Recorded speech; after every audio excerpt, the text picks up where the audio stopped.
Bismillahirrahmanirrahim. Elhamdülillahi Rabbil alemin. Esselatu vesselamu ala Resulillahil emin. Seyyidina ve Mevlana Ebil Qasimil Mustafa Muhammed sallallahu aleyhi ve sellem.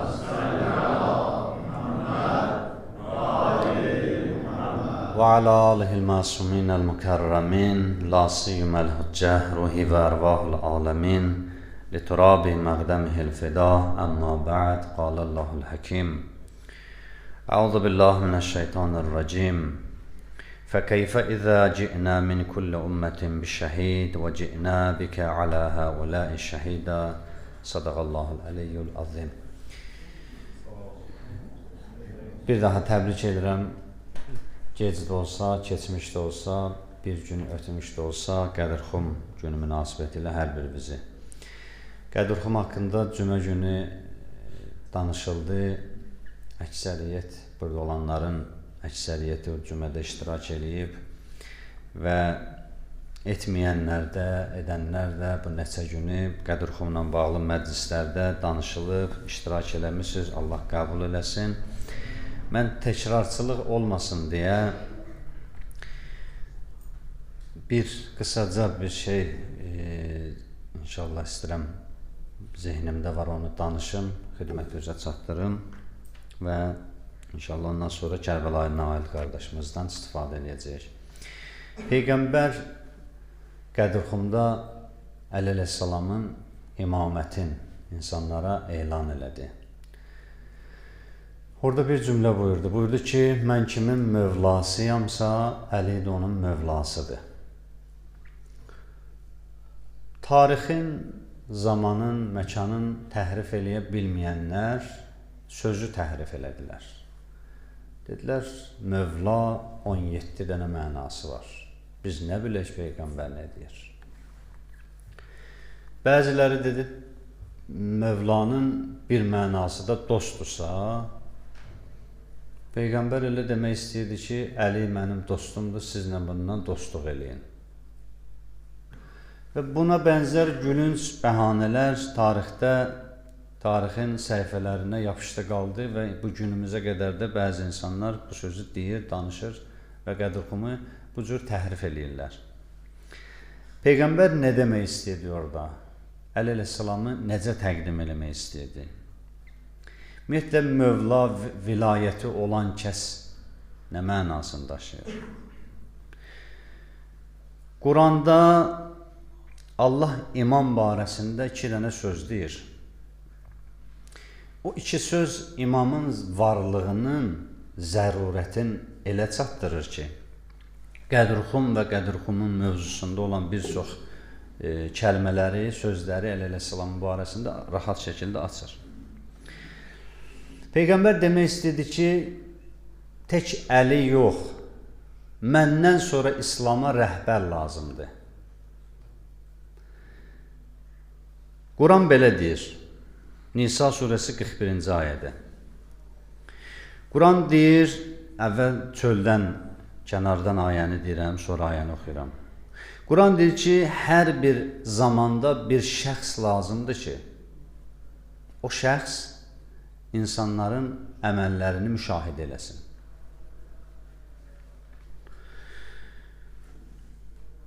Quran ona şəhid deyir. Şəhid, bizim indi işlətdiyimiz bu şəhid, məqamı uca olan, Allah yolunda öldürülənə Quran şəhid demir. Quranın dilində şəhid müşahidə eləyən, şahid mənasındadır. Şəhid, yəni şahid.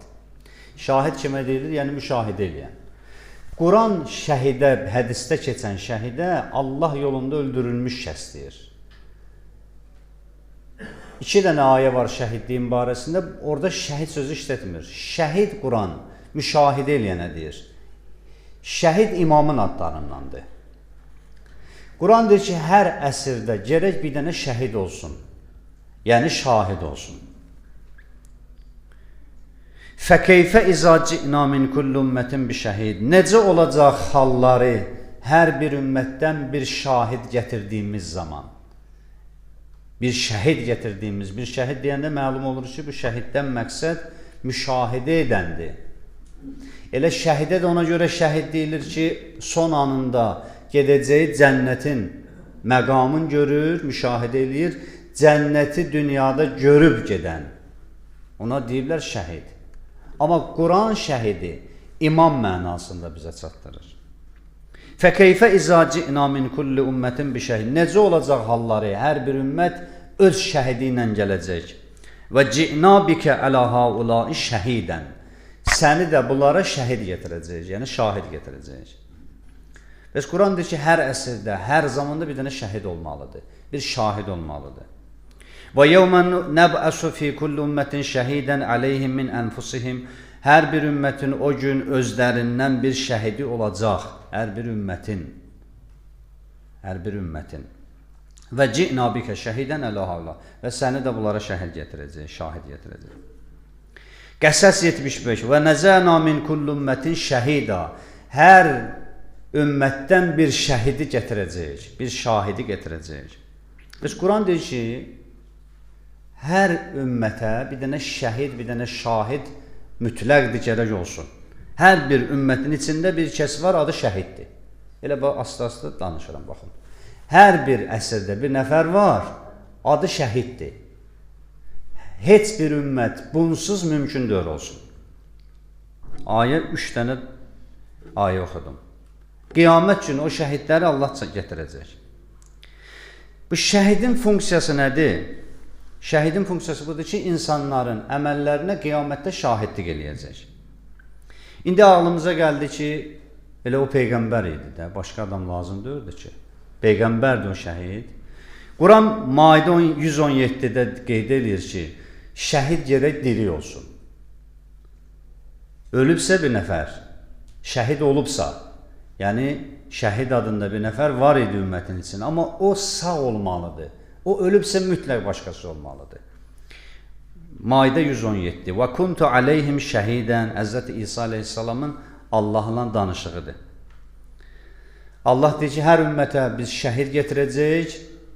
Həzrəti İsa deyir, və kuntu aleyhim şəhidən ma dumtu fihim. Allah, mən nə qədər ki onların içində idim, şəhid idim. Şəhid statusum var idi. Ma dumtu fihim. Nə qədər ki onların içindəydim. Fələmma təvəffəytəni. O zaman ki sən məni çəkdin yanıva. Həzrəti İsa vəfat eləməyib. Allah onu ruc eləyib, götürüb aparıb. Həzrəti İsa aleyhissalamı diri olan peyğəmbərlərdən bir də Həzrəti İsa'dır. Deyir, fələmma təvəffəytəni. Məni yanıva çəkdiyin günə qədər mən şahid idim. Bəli, şəhid mən idim ümmətimin içində. Kuntə əntər rəqibu əleyhim. Amma o zaman ki məni çəkdin yanıva day, mən şəhidlik statusunu bitirdim. Deməli, Quran deyir ki, şəhid gərək diri olsun. Bir, şəhid gərək ümmətin içində olsun. Belə deyir ki, məsələn, biz deyək ki, Peyğəmbər şəhid idi, Peyğəmbər elə qiyamətdə də şəhid Peyğəmbərdir. Yox, şəhid gərək diri olsun və ümmətin içində olsun. Bəs hər ümmətin şəhidi var. Nəticə alıram tez-tez ki, yadımızdan çıxmasın. Hər ümmətin şəhidi var. Hər ümmətin şəhidi hər zaman diridir. Yəni, o şəhidin xasiyyəti budur ki, diri olsun. İndi bu şəhid nə edir? Əməllərimizi müşahidə edir. Niyə müşahidə edir? Çünki sabah qiyamətdə şahid dayanacaq. Şahid kimə deyilir? Hadisəni görənə. Məhkəmədə falan da görürsən, deyir ki, filan kəs şahid qismində dindirilir. Şahid orada durub desə ki, mən orada olmamışam, deyirlər ki, çıx bayra. Şahid müşahidə edəndir. Deməli, bizim əməllərimizi müşahidə edən var hal-hazırda. Quran deyir, onun varlığı zəruridir, gərək olsun. Aha, kimdir bu? Bizi necə izləyir? Gəlir məsələ dərinləşir. Bəlkə qiyamətdə Allah kiməsə birinə deyəcək ki, səni elə yazdım bura şəhid qismində çıx get. Yox.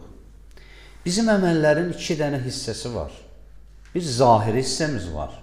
Məsələn, əllə, hərəkətlə, danışıqla, məsələn, söz deyirsən, hərəkət edirsən, bunlar əməllərimizin zahiri formasıdır. Onu görmək asandır. Məsələn, mən bir dəqiqə hamınıza baxıram və kim neyniyir məsələsində gözümün gücü çatdığı qədər də şahidlik eləyə bilərəm. Məsələn, filan kəs bu sütunun dibində oturmuşdu. Amma bu sütunun dibində əyləşən qəlbində nə var? Kini var, riyakardır, həsəd aparandır, su-i zənn edəndir. Bunları mən bilə bilirəm. Yox. Axı, bunu da gərək bilim. O şahid ki, qiyamətdə şəhadət verəcək əməllərimizə, həm zahiri əməllərimizə şəhadət verəcək, həm batinlərimizə şəhadət verəcək. Deməli, o şahid ki, indidən bizi müşahidə eləyir, bizim daxilimizi də görür. Bizim qəlbimizin hallarından da xəbərdardır. Bizim riyamızı da, ücbümüzü də, təkəbbürümüzü də, həsədimizi də, xəsisliyim, hamısını görür. Birinin daxilində kibir var, təkəbbürlük var. Onu baxanda üzündə bilərik, xeyr.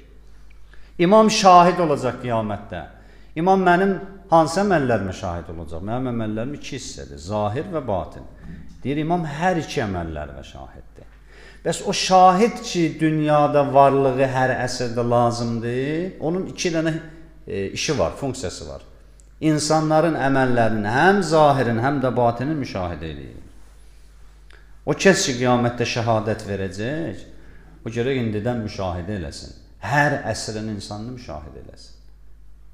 Mümkündür, qiyamətdə İmam Zaman gəlsin, desin ki, mən filan əsrdə yaşayan insanları görməmişim. Məndən onlardan heç nə soruşma. Mümkündür bu, xeyr. Və bu şəxsin, şahid qismində iştirak edən şəxsin əlavə bizim zahirimizdən və batinimizdən də neyi var? Agahlığı var. Və kəzəlikə cəalnəkum ümmətən vəsətən litəkunu şühədəə alən-nas və yəkunər rəsulü aleykum şəhidə. Və əşrəqətil ərdu bi nuri rəbbiha və vudiəl kitab. Yer öz Rəbbinin nuru ilə işıqlanacaq və hər kəsin əməl dəftəri ortaya qoyulacaq qiyamətcə. Və ciə bin nəbiyyin. Nəbilər gələcək. Və şühəda. Və şəhidlər gələcək. Şəhidlərdən məqsəd, yəni o imamlar gələcək. O imamlar ki, insanların əməlləri müşahidə edirlər. Bunlar bir tərəfdə beyin özün bir tərəfində saxlayın, bir dənə də ayə edirəm. Hud 117. Hud 17. Quran deyir ki, Peyğəmbərdən sonra şəhid də lazımdır. Bir nəfər olacaq, özü də Peyğəmbərin nəslindən olacaq. Buyurur, əfəmən kanə alə bəyyinətin min Rəbbi. Dəlilləri ilə, möcüzəsi ilə Allah tərəfindən gələn Peyğəmbərlə dəlilsiz, aydınsız, möcüzəsiz olan kəs eynidir ki, bu Peyğəmbər Allah tərəfindən gəlib və alə bəyyinətin, əlində də sübutu var, Quran var, möcüzəsi var. Sonra buyurur ki, və yətluhu şahidun minə. O Peyğəmbərdən sonra bir şahid gələcək, ondandır. Yəni, Peyğəmbərin nəslindəndir. Yəni, bu ayəni kim inkar edirsə, bədbəxtdir də. Və yətluhu gələcək ondan sonra, yəni bu Peyğəmbərdən sonra. Kim? Şahidun. Bir nəfər şahid gələcək, minhu, o Peyğəmbərdəndir. Yəni, Allah üstü örtülü şəkildə burada açıq-aşkar qeyd edir. Hər ümmətin şəhidi var. Peyğəmbərdən sonra da bir şəhid gələcək. O şəhidin işi nədir? Əməlləri müşahidə eləyəcək və insanlar qiyamət günündə o əməllərə şəhadət verəcək, insanların əməllərinə şəhadət verəcək. Bax, Peyğəmbər qədruhunda bunu demək istəyirdi. Bax, buna maneçilik törədirdilər. Bu həqiqəti heç kəs bilməsin. Məqsəd burada bu idi. Və Peyğəmbər dəfələrlə cəhd eləyir, bu şeyi açsın, Peyğəmbəri qoymurlar. Cümədə dedim onları, işarə elədik. Peyğəmbər əleyhissalamı tək qədruhumda tanıtdırmayıb. Hər fürsətdə tanıtdırıb. Hər fürsətdə də münafiqlər, ikiyüzlülər aranı qatırdı. Biraz yaşı çox olanlar, özünü ağsaqqal hesab eləyənlər dururdu məclisdə, elə sözlər deyirdi, Peyğəmbər ədəb eləyirdi, onlara bir söz deyə bilmirdi. Bilirsiniz, Peyğəmbərin əxlaqında bu var, Peyğəmbəri Elə hərəkətlər, elə sözlər deyirlər, Peyğəmbər baxırdı.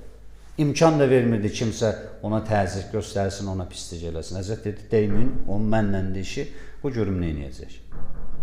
Elə rəftar edirdi, onu utandırırdı. Yəni, axırda o şəxs öz Peyğəmbərin ədəbinin qarşısında öz ədəbsizliyinə görə peşman olurdu. Və Rəd surəsi 7-ci ayə. Allah bildirir ki, məsələ nübüvvətlə bitmir. İnnəmə əntə munzir, Peyğəmbər, sən qorxudansan, yəni xəbərdar eləyənsən, çatdıransan. Nəbi nədir? Allahdan sözü alıb insanlara çatdıran. Yəni qanunu getirən. Və likulli ümmətin və likulli qavmin had. Amma hər bir ümmətin bir hidayət edicisi də var, bir şəhidi də var. Və bundan açıq-aşkar Allah necə imaməti təbliğ eləsin, necə çatdırsın. Peyğəmbərə bəzi təfsir alimləri götürüblər, yazıblar ki, elə Hadi də Peyğəmbərdir, Munzir də Peyğəmbərdir. Deyirik ki, yaxşı, Allah belə deməli idi. İnnəmə əntə munzirun və had. Sən hidayət edən və qorxudansan. Niyə Allah burada Peyğəmbərə birbaşa xitab edir? Sən ancaq sözümü çatdır. Qaldı işin icra mərhələsinə, tətbiq mərhələsinə. Onun üçün hər ümmətin bir hidayət edicisi var. Və likulli qavmin had. Bu ayrı-ayrı sözdür. 2 dənə vəzifə var burada. 2 şəxsdən danışır Allah burada. Sən ayıldansan, yol göstərənsən, yəni sən qanunu getirənsən, şəriətin sahibisən. Yaxşı, Peyğəmbər getirdi, şəriəti qoydu ortalığa. Bunu kim icra edəcək? Bunu icra eləmək lazımdır. İcra edənlər imam vardır. Ona görə Allah heç kəsə icazə verməyib ki, o icra mərhələsində cəmaat öz başınalıq eləsin, kimi istəyir açsın qabağı eləsin. Olmaz. Necə nübüvvətdə şərtlər önəmlidir, məsum olsun, səhvdən, xətadan, bilərək, bilməyərək, hətta unutqanlıqdan belə məsum idi Peyğəmbər. Yəni bir adam təsəvvür eləməsin ki, Peyğəmbərin nə vaxtsa bir dənə ayə Allah ona nazil edib bizə deməyib. Yəni yadından çıxıb bizə deməyib. İnsan olaraq, bəşər olaraq təsəvvür oluna bilər. Kimin üçünsə, amma Peyğəmbər üçün yox. Peyğəmbər heç unuda da bilməz. İxtiyarı yox idi unutmağa. İxtiyarı yox idi Peyğəmbərin səhv eləməyə. İxtiyarı yox idi Peyğəmbərin öz həvai nəfsindən bir söz deməyə. Biz ona görə Quran bunu belə tərif edir. Quran deyir, onun sizə çatdırdığı hər nə var mənim sözümdür. Gör nə qədər 40 il Allah deyir, əddəbəni Peyğəmbər, Allah məni 40 il tərbiyələndirdi, öyrətdi, elm, hikmət dəryasını mənə öyrətdi. Ondan sonra məni Peyğəmbər seçdi. Və o cür şəxs üçün Allah deyir ki, hər nə deyir, mənim sözümü deyir. Tam arxain olun. Peyğəmbər heç vaxt nə səhvən, nə bilərəkdən, nə bir səhvə, nə bir yalana, nə bir xətaya mübtəla ola bilməz. Amma bu Peyğəmbərin işi bu idi. Peyğəmbər qanunu gətirmişdi, Quranı gətirmişdi. İndi Quranın qorunması və yaşaması, Quranın gəldiyi nə qədər önəmlidirsə, gəlişi, nazil olması, Quranın qorunması ondan da önəmli idi. Gəlişi 23 il əhatələyib. 23 ilə nazil oldu. Amma qorunması qiyamətə qədər lazım idi. İndi siz təsəvvür edin.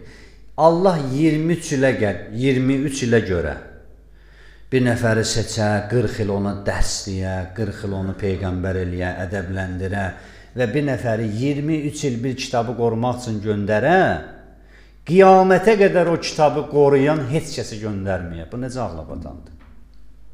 Heç bir ağla, heç bir məntiqə əsaslanmayan sözdür. Bəs Peyğəmbər qədrxumda bax, bunu demək istəyirdi, ümmətə bunu çatdırırdı ki, yeryüzü heç vaxt imamsız, hüccətsiz ola bilməz. Hüccəti Allah seçir, Allah təyin eləyir. Quranda Allah harada imam, şəhid sözü gətirirsə, özünə nisbət verir. Buyurur, inni cailun fil ərzi xəlifə. Həzrəti Adəm üçün də onu deyir. Mən yer üzündə öz nümayəndəmi yaradıram. İbrahimi imtihan eləyir, İbrahimə deyir, inni cailukə linnâsi imamə. Mən səni seçirəm insanlara imam. Həzrəti Musa qövmü üçün deyir, və cealnahum əimmətən, biz onlardan imamlar qərar və cealna, yəni biz etdik. Bir dənə ayədə Quranda yoxdur desin ki, onlar imam seçdi. Hə, var. Allah deyir ki, imam iki cürdür. Haqq imamı var, küfr imamı var. İmam başçı deməkdir, öndə gedən deməkdirsə, Allah deyir ki, tağutun da imamı var. Fəsad eləyənlərin də imamı var. Onların qabaqda gedəni, onları cəhənnəmə sürükləyir. Mənim təyin elədiyim imamlar insanları haqqa, hidayətə, düzgünlüyə və cənnətə dəvət eləyir, cənnətə sarı aparır. Peyğəmbər bu həqiqətləri çatdırmaq istəyirdi. Əfsus, müvəffəq oldu, sözünü çatdırdı, amma sözünü təhrif elədilər. Bugün də təhrif eləyirlər. Bizim boynumuza düşən budur ki, bunları qoymayaq. Bunları ən azından bacardığımız qədər Qədürxumun mahiyyətin, Qədürxumun sıradan bir tarixi bayram yox, İslamın əsasıdır. Yəni, bütün imamlarımızı biz Qədürxumla tanıyırıq. Qədürxum bizə başa salır ki, sənin imamın var və sağdır və diridir. Biz bugün imam zamanı Qədürxuma görə qəbul edirik. Qədürxum mövzusu olmasaydı, biz imam zamanı harada tanıyacaqdıq? Qədürxum bizə deyir, imamın var. Qədürxum o ayəni açır bilsin ki, o imamın indi səni müşahidə eləyir. Qədürxum deyir, o imam qiyamətdə sabah şəhadət verəcək. Yoxsa Qədürxumda Peyğəmbər dursun, gəlsin, desin ki, Əli mənim dostumdur, elə sizinlə dostluğuzdur. Və o çətinlikdə, o ayəni də keçmir. O ayənin özü də elə kifayət eləyir. Ayənin nöqtələr var, nüanslar var ki, kifayət eləyir ki, orada mühüm bir dənə mesaj var. Orada nə dostluqdan, nə də başqa heç bir şeydən söhbət gedə bilməz. Həm Peyğəmbərin nigarançılığı, sözü demək üçün tərəddüdü, ayət toxtaqlığı verir. Həm şəraitin çətin bir vəziyyətdə olması ki, Peyğəmbər heç vaxt o şəraitdə adi sıradan bir sözü deyə bilməz. Sıradan bir sözü Peyğəmbər orada deyə bilməz, heç kəsə o əziyyəti verə bilməz. Yanında oturan durmayana qədər Peyğəmbər durmaz dayağa. Bu ədəbin yiyəsidir. Minikdə gedəndə kim